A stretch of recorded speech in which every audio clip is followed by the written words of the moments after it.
Свистю 3 раза, пройди зараза.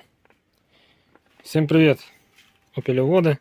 С вами после оттормаживания такой характерный свист. Как это можно определить?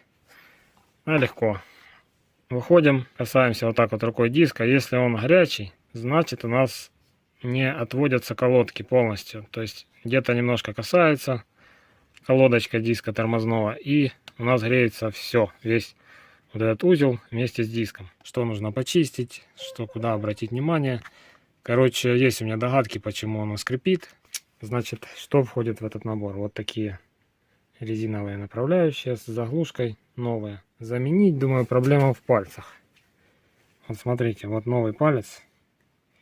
Вот если видно, на нем нет зеркала. То есть он такой, ну, зеркала, короче, нет. Естественно, он скользить будет в этой резиновой направляющей плохо.